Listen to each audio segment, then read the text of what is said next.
छत्तीसगढ़ सरकार हा नक्सली मन के घर वापसी अभियान चला के नक्सली मन ला मुख्य धारा में जोड़े के अभियान चलावत है। ये योजना के मुख्य उद्देश्य समाज ले भटके युवा मन ला नक्सलवादी बने से रोकना और मन ला समाज के मुख्य धारा में जोड़ के उमन के सामाजिक और आर्थिक मदद करना है। सरकार ये योजना ले प्रभावित होकर नक्सली युवा मन हिंसा के रद्दा ला छोड़ के शांति, अहिंसा और सम्मान के जिंदगी जिए बर आत्मसमर्पण करत है।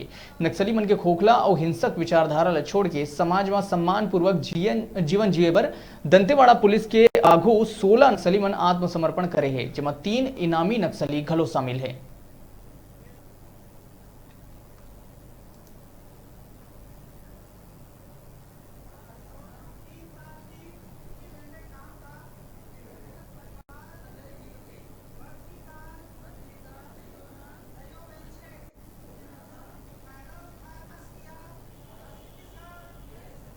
अभियान के तहत 16 लोग नक्सली जो है सरेंडर हुए, जिसमें 3 इनामी नक्सली हैं। ये ज़्यादातर लोग बासनपुर, झिरका और कांवालूर क्षेत्र के हैं।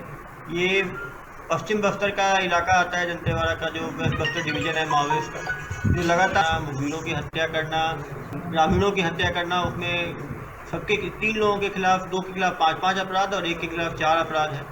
बाकी लोग सब CNM सदस्य, मिलिशिया सदस्य हैं, जो कि ग्राउंड लेवल ऑर्गेनाइजेशन के हैं।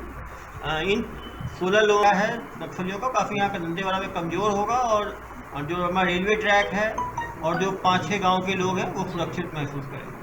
हथियार के साथ सरेंडर हुए या फिर सर खाली? ये ग्राउंड लेवल वाले हैं, ये बिना हथियार के सरेंडर किए हैं, लेकिन क्योंकि ग्रुप में सरेंडर किए हैं तो आने वाले समय में इन 3 गाँव में और भी लोग सरेंडर करने की उम्मीद है। और जो बासनपुर झिरका जो अनकनेक्टेड गाँव है, वहाँ पे गामावाड़ा से रोड भी बनाई जाएगी। इनके द्वारा स्कूल, आंगनबाड़ी उसकी मांग की गई है, वो भी प्रशासन से, कलेक्टर से बात करके वो भी इनको दिलवाया जाएगा। तो आने वाले समय में उम्मीद है कि फरसपाल भांसी थाना क्षेत्र जो है नक्सल मुक्ति की ओर जा रहा है। इनमें से क्या जो सरेंडर किए हैं? 3 जो है वो मिलिशिया कमांडर है, जिनके ऊपर छत्तीसगढ़ शासन से 1 लाख का इनाम इनके ऊपर है। 5 अपराध इनके ऊपर नामजद इनके ऊपर है। छोटे से ब्रेक बार यहाँ रुका था, फिर आप मन बने रहो हमारे संग, देखते रहो न्यूज़ 36 छत्तीसगढ़ के आवाज।